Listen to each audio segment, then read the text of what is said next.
Welcome, and thank you for joining us today in the beautiful Aga Khan Garden, located within the landscape of the University of Alberta Botanic Gardens. The Reflections at the Aga Khan Garden will be a series of conversations with thought leaders aimed to promote global citizenship and engage in dialogue on the most relevant issues of our time. Together, the three of us serve as the co-chairs of the Joint Liaison Committee, a partnership established between the University of Alberta and the Ismaili Council for Edmonton in 2010. In 2018, the Aga Khan Garden at the University of Alberta Botanic Garden was officially inaugurated, celebrating over 40 years of partnership between the University of Alberta in Canada and the Aga Khan Development Network. The Aga Khan Development Network is a group of private, international, non-denominational agencies working to improve living conditions and opportunities in countries. Each agency works within individual but complementary mandates covering education, healthcare, and the environment, agriculture, and architecture, to name a few. The University of Alberta, located in Edmonton, Canada, on Treaty 6 territory and the Métis homeland, is a top 5 Canadian university and one of the top 130 in the world, with over 38,000 students across 18 faculties at 5 campus locations. On behalf of the University of Alberta, the Aga Khan Development Network, and the Ismaili Council for Edmonton, we welcome you to today's event. Although it is a virtual event, we look forward to welcoming visitors from around the world to see the garden in person when it is safe to do so. We encourage all visitors to enjoy the contemplative context of the garden and to consider our respective roles in supporting more inclusive, supportive, and respectful society for all. Hello everyone, my name is Aliya Jasmine Sovani. I'm an environmental journalist from Canada, now based in California. Welcome to this new event series, Reflections at the Aga Khan Garden. The goal of this series is to create a global platform for international dialogue. Now, the 4.8 hectare Aga Khan Garden was a gift from His Highness the Aga Khan to symbolize the continued intellectual, educational, and cultural collaboration between the University of Alberta and the Aga Khan Development Network. The Aga Khan Garden's mandate is to bring to life the principles of pluralism and environmental stewardship while contributing to Canada's rich architectural and cultural landscape.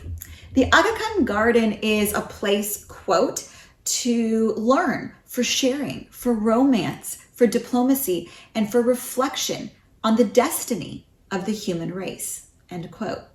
In the next 25 minutes, we will explore the impact of climate change on agriculture, on food security, and on habitat. And our speakers that will be joining us today are Dr. Stanford Blade, the Dean of Agriculture and Life Sciences at the University of Alberta in Edmonton, Canada, as well as Mr. Onno Ruhl, the General Manager of the Aga Khan Agency for Habitat, and he is based in Geneva, Switzerland. Let's start this conversation.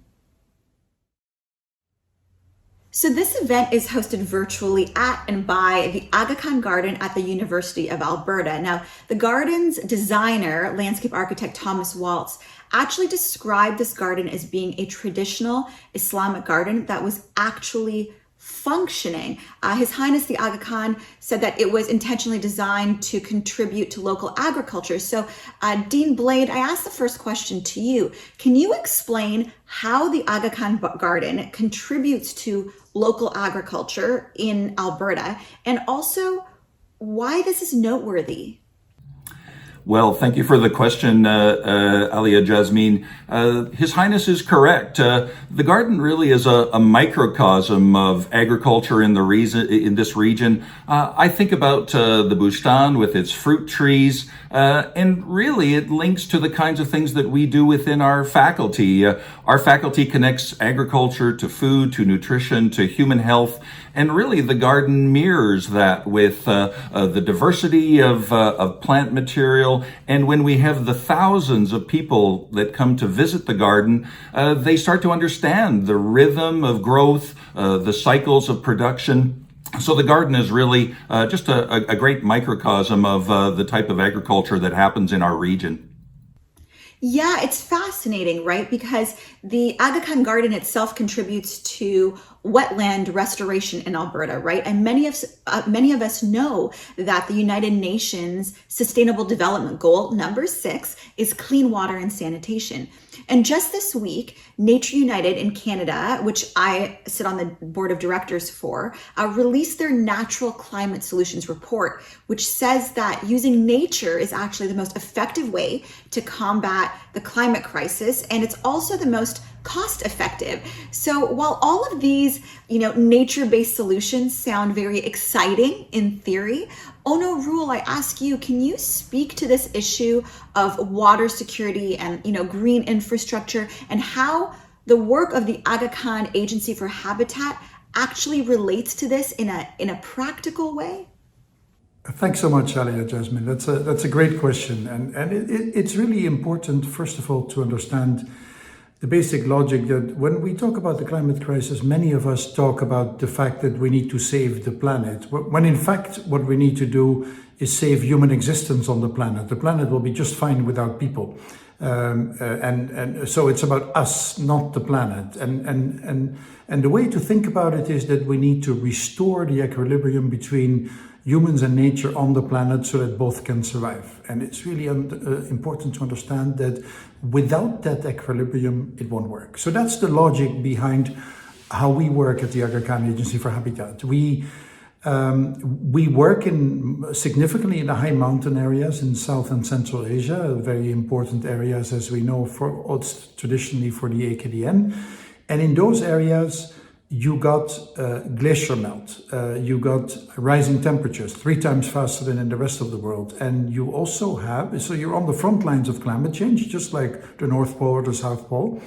It's just that in the Himalayas, there's actually people living on that front line. So what we do, we could deepen that a lot more, is to work with the people who live them to make them resilient to the threats of climate change, because it basically means that everything water related becomes more dangerous, because in the short term there's more water, there's more melt, there's more avalanches, more floods, more mud flows, and we need to find a way to help people be resilient to that and adapt to that reality and be ready for 30 years later, when the glaciers unfortunately will have significantly melted, and be ready for a period where there'll be less water. So we take a very long-term approach. But in the short term, we try to help people adapt rather than move away, because we don't believe giving up that habitat is a good strategy for humanity on the planet. Oh, that's really interesting, the idea to help people adapt and stay rather than move away. And that kind of brings me to another question, which is that about climate change as a whole. As we see the climate crisis becoming more and more of a pressing issue, how is it affecting both of your pantheons? How is, the climate crisis affecting climate refugees? And for you, Onno, Ruhl, and for you, Dean Blade, how is the climate crisis and the intensity that we're seeing with climate change impacting food security and agriculture? Well, thanks very much, Aliya Jasmine. Yes, we see that climate issues, of course, face the agriculture and food sector. I do quite a bit of work in sub-Saharan Africa, and when we see the volatility of weather events, the issues around droughts in some cases, or extreme flooding in others, this has a tremendous impact on local communities. And of course, where we are here in Western Canada, those same weather events can also be significant issues. Of course, here there are also safety nets and supports for farmers that certainly there will be no access for subsistence farmers in other parts of the developing world. So, agriculture has adapted over 10,000 years. I'm trained as a plant breeder. People have been selecting new types of crops over that period of time as climates have changed, as the weather has modified. But it's those really volatile events and those types of weather and climate change issues where farmers can't have the time to adapt. And those are the kinds of things that we're looking into on a research and innovation side to be able to find those solutions that farmers across the world will be looking for. So let me ask you a quick follow-up to that. When you are talking about climate change affecting crops, are you talking about like wildfires, floods? These are the kind of things that are impacting crops for farmers? Across the entire spectrum, certainly we see when there are droughts, the wildfires in South Australia, the significant drought in Southern Africa in the past 2 or 3 years. These are all those issues that become, of course, the guiding issue for people that are trying to maintain food security for their families, for their communities, and these are the issues that we need to deal with. Wow, that's so interesting. And Onno, Ruhl, I'll ask you the same question. We keep hearing so much about this climate crisis and climate refugees. So can you explain to me how the intensity of the climate crisis is impacting climate refugees? And perhaps for those of us who don't know, what exactly is a climate refugee? What does that mean? Thank you. That's a really important point, and it's actually key to the work that we do at ACA, as we call the Agency for Habitat. The logic is simple. There are people who live in areas that are currently already under active threat because of climate change that has already happened. Many of us think climate change is about, buying a Tesla so that we'll be okay in the future. But in fact, there's 500 million people in the world whose current habitat is already actively under threat because of what has already happened. Many people know about coastal communities, islands, the Maldives, places like that. Many people also know about the North and the South Pole and the ice melt, but there's less attention to people who live in mountainous areas. Mountainous areas are the front line of climate change. Well, at the AKDN, we work primarily in mountainous areas and in coastal areas. And therefore, most of our beneficiaries are, in fact, potential climate refugees. Because one of the things you can do is say, well, it's getting dangerous, I'm just going to live somewhere else. Now, think about that for a moment. 500 million people already under threat. So let's move somewhere else. The question is, what does that mean if 500 million people started to move in the world to try and live in a safe place? Would all the mountain people go to the cities? Well, actually, in South Asia, the cities, think of Karachi and Bombay, they're at the coast. So that also doesn't work. There's no place to go. If that number of people, or even 100 million people, or frankly, even 20 million people started moving, you'd have wars all over. The refugee crisis in Europe in 2015 was about 3, 4, 5 million people moving, not even that. And it almost brought the European Union down. So the logic is that rather than say, let's just give up on the habitat people move, we work on improving the habitat. And this is where His Highness the Aga Khan really had a fantastic vision when he created the agency that I have the honor to lead. When he said, well, actually, we've been mapping risks of natural disaster for a long time. The risks are getting worse, but guess what? It's not enough to work with these people so that they can survive. You actually have to work so that they can thrive, do well. Because people will move if they don't do well where they are. And everybody has access to information and knows that there's something better somewhere else. So we try to work with people who live on the front line of climate change, use the data that we generate about risks and the resilience that we built with them to make sure that the kids can do well. Of course, also the older people, but the kids and particularly the girls are so important because they're the ones who can lift families out of poverty. And we try to not just keep them alive where they live, but actually plan for a better future despite the threat of climate change. It's a very ambitious goal, but I find a very inspiring one, and we love working on it, and the work is really interesting. Yeah, Mr. Ruhl, you brought up something really interesting when you mentioned the Tesla. Indeed, when we talk about fighting the climate crisis, we think of solutions like, buying a Tesla or going vegan. And indeed, these are things that I think perhaps some of us take for granted in the Western world. because in so many parts of the world, in developing nations, these type of things, buying Teslas, going vegan, are things that you need to be part of an affluent society in order to afford, in order to be normalized. And these aren't available to many parts of the developing world. So my question is, how does environmental justice play a role in fighting the climate crisis and in the work that you both do?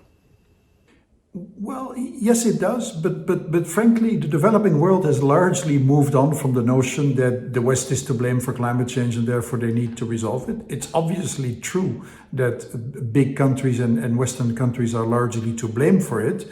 But I think everybody realizes, well, except for somebody who used to be president across the border, that this is just a problem we need to solve and it has to be solved. And therefore, in India, in Pakistan, to some extent also in Tajikistan, we are engaging in Afghanistan. The government and the people don't say we don't want to do anything. They actually say help us to do something because we realize that it's all hands on deck. So what can we do? Well, obviously, if you don't have a car, then buying a Tesla is not a good idea for the climate, also too expensive. Going vegan, by the way, is always a great idea, but I eat less meat, but going vegan personally too radical for me. But a thing we focus on a lot is buildings and construction, because a tremendous amount of greenhouse gas emissions are actually from buildings and construction. And there is a lot that can be done, because even small houses, little schools, little health centers emit a lot of greenhouse gases, and therefore we have a big push into green construction and operating buildings in a responsible way, building them so that they don't need so much air conditioning, creating environments that combat the urban heat island effect, which can only be fought otherwise with air conditioning, which of course is very bad, things like that. So that is something we focus on a lot, and our colleagues from AKF and AKRSP a lot on agriculture, but Dean Blade knows a lot more about that than I do, so I'm not going to get into that, but it is a very important part of the work that the AKDN at large does. Yeah, and that's a great segue. So Dean Blade, I will pass the mic over to you. Does climate change disproportionately affect poorer or more remote communities when it comes to agriculture and food securities? Absolutely. We certainly see that in the research that my colleagues do. There are all of these terms, food systems, the way that things work, but there are also other terms around food access. Even here in the city that I live, in Edmonton, we have food deserts where people have to go many blocks to be able to find fresh vegetables or fresh fruit. We think about the idea of food security, even in the line around food sovereignty, and the idea that people can actually control the food systems that they are participating in. So this whole area, I just think of a couple of examples. The food desert one here in Edmonton, but when I worked in sub-Saharan Africa, I happened to be in Liberia just after the Civil War, and a food shipment had come in because there were a number of people that were gathered together in refugee camps, but it had a commodity that people had not seen before.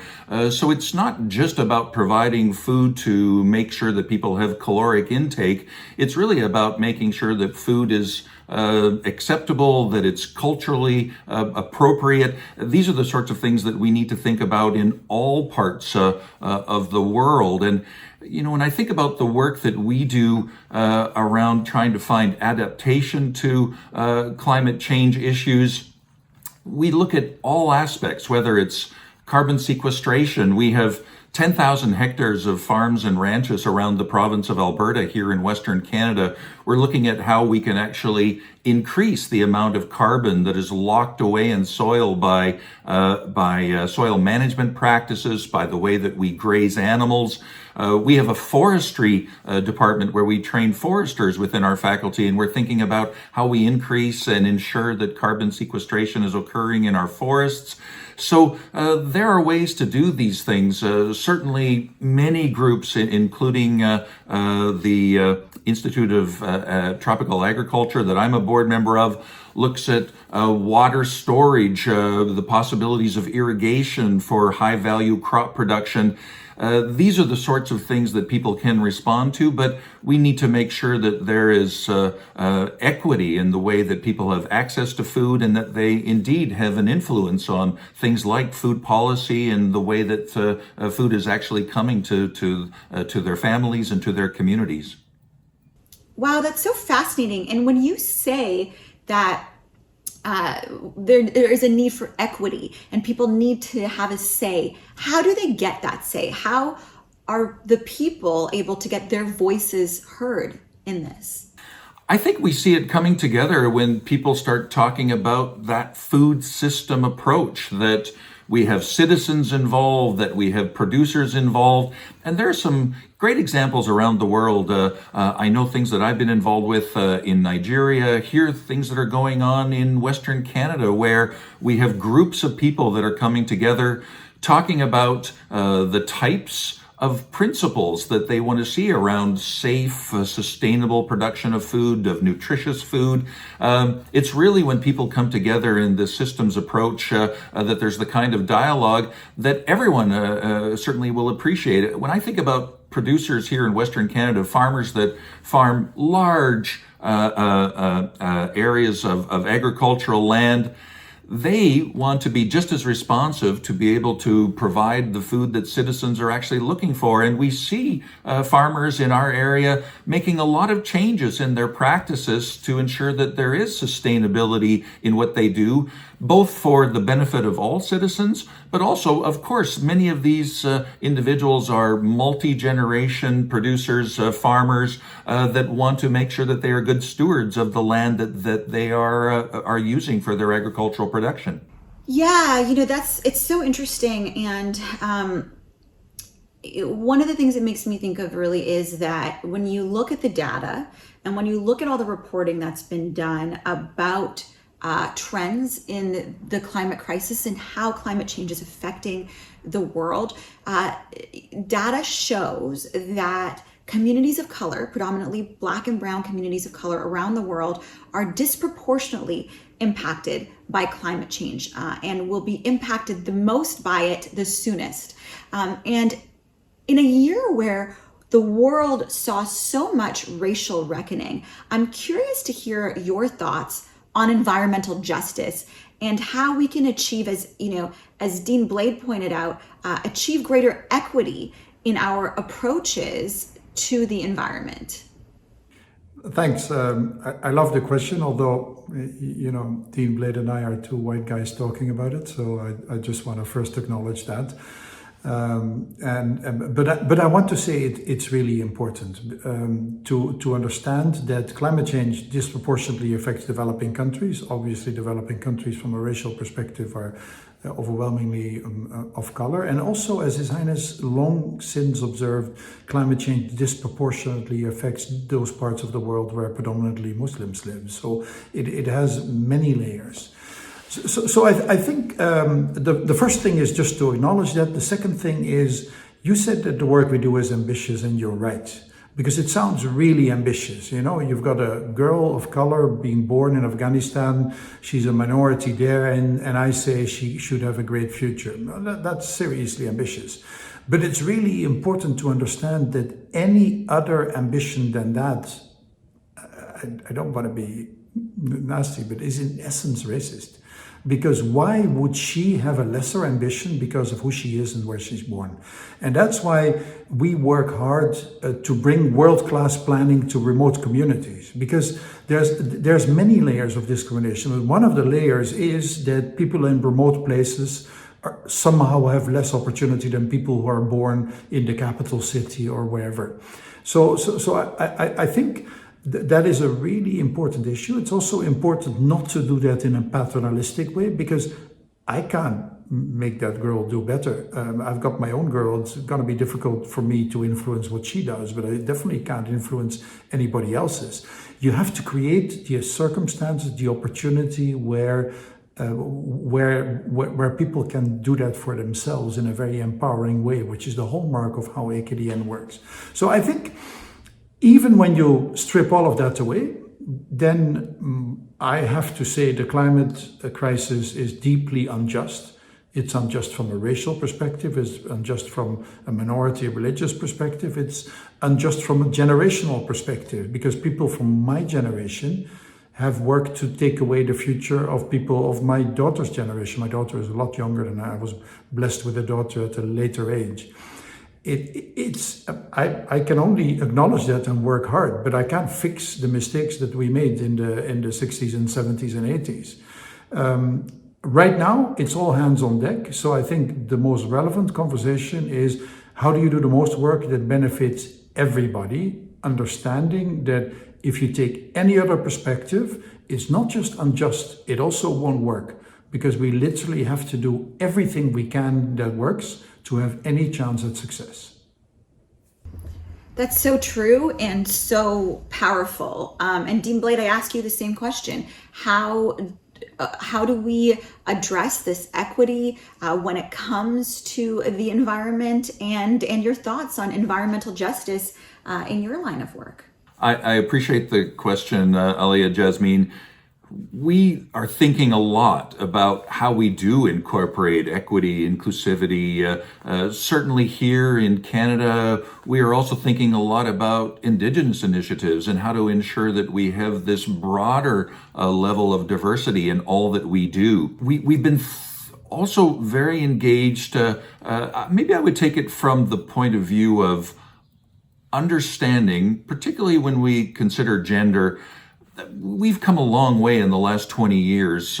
When we come together now within groups that are thinking about the next generation of innovations, women are front and center. We know that they are the primary agricultural producers in most parts of sub-Saharan Africa. Just as here in Canada, as we see more and more women coming on to farm groups, the commissions, the commodity agencies that are the groups that speak for farmers and producers.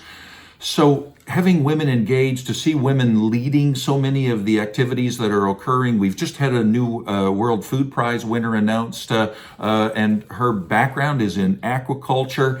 So I think it's identifying the people that are involved in the work that we do in production systems and ensuring that there is diversity in that conversation. Earlier, I spoke about how we do bring together, and all of us need to bring together these broader communities of people that are producing the food, that are processing it, that are making sure that it's distributed within our country or around the world. There just has to be this principle of inclusivity. And I think that we're making some progress there. But of course, as the events of the last 12 months have shown us, there's still a very long pathway ahead. Oh, the aquaculture is so cool. And I'm actually, researching for stories down here on the coast of California about kelp farms. And so I love that that's an avenue that you're going down. It's interesting when we talk about the environment and race and that intersectionality, because indeed, this is a global issue, and we need to look at it as a global issue because the climate crisis knows no boundaries and knows no borders or country borders. So it really is a global issue. But when we're talking about the way that different communities, especially communities of color, are impacted by climate change, this is not reserved for simply the developing world. And I think it's important to note in this discussion that even within the Western world, even here in Los Angeles, there is a divide among racialized communities. I myself have, recently done stories about environmental stories on things like a tree canopy cover, where you really see that, for example, majority white affluent communities around LA have a lot of tree canopy cover, where a lot of less wealthy communities, mostly Black and brown communities, communities of color, don't have any tree canopy cover. And you both know the implications of living in an urban area that does not have any green space or tree canopy cover. And so this is a really important topic to have, not just on a global scale, but also on a local scale, that conversation about environmental justice and the conversation about the intersectionality between climate change and race and people of color. So really, really interesting discussion. And my final question for you guys is really one that looks forward. So what can you tell to people who, are so inspired by this conversation, as I have been over the last 30 minutes. And for those of us who are feeling this fire in our bellies to help your mission, how can we take action? Well, I'm happy to start. Absolutely, we need to think about how all citizens can collaborate, can make a contribution. And I'm going to give a menu of things that maybe people could think about. People have been reading the press and following social media. There's a great deal of discussion now around food waste and food loss. Particularly here in North America, so much of that happens in the household, in wasted food, in discarded food when we go out to restaurants post-pandemic. So there are specific actions that we can take to ensure that we reduce that level of food waste or food loss. As taxpayers, you're doing a great job by investing in research and innovation as colleagues such as mine and Onno's and people around the world are thinking about how do we create those new technologies, those new opportunities to produce food more efficiently, to ensure that it is has a high nutritional content. And I would also say to people that are out there and perhaps to parents, we need the best and brightest to work in agriculture and food. I know that people sometimes want their children to be involved in perhaps certain professions, maybe even in broadcasting, Aliya Jasmine. But think about the opportunities for people to go into research on the types of things that we've spoken about here, around plant genetics or on new food processing techniques or all of the new ideas that are coming through in machine learning and artificial intelligence. We need that kind of a concentration of effort in the food and agriculture system, just as we're doing in a lot of other pieces of the economy. Plant a garden, support local businesses that are involved. We talked about communities of color. Here in my area, there are a number of companies that have started up that are providing interesting, new, unique foods that haven't been in the marketplace before. These are the kinds of things that people can get involved in to make sure that we actually are being able to adapt in a very complex time. I'll pick up the question also, AJ, because it's a great question, and I want to go to a slightly different tack than the important things that Dean Blade said. So first of all, I believe many people get kind of stuck on climate change because they feel it's so difficult that they'll never be perfect, they'll never do enough, and anyway, what they're being asked to do is very inconvenient, and therefore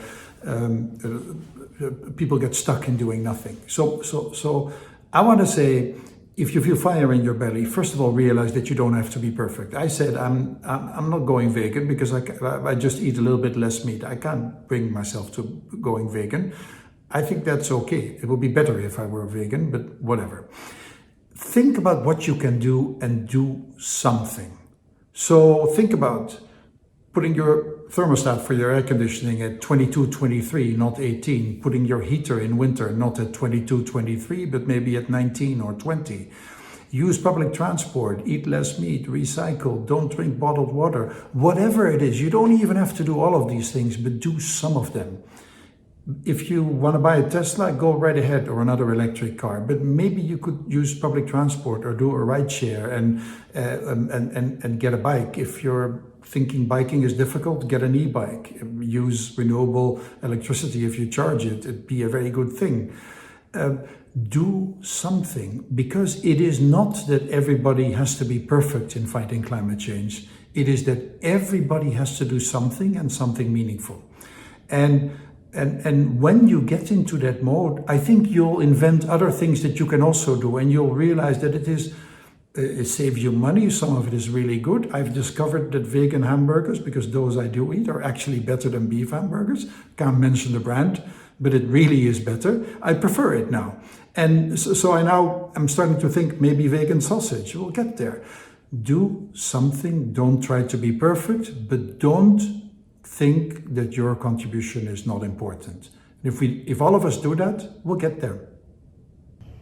Yeah, that's great advice. I think the idea of tackling the climate crisis is it seems so vast, and so the advice to just bite off what you can chew, try one thing, and then go from there. That's a great starting off point, and a great thing everybody can do. I guess, the last thing I'll ask you before we end this fascinating conversation is really, is there anything I haven't asked you? Is there anything that has not come up within this conversation that you think is really important for our viewers to know? Well, thank you very much. And I've really enjoyed this conversation. So thank you. The one thing I would suggest, I am very positive about the future. I know that we face many challenges, but the reason for my positivity is the engagement that I have with young people.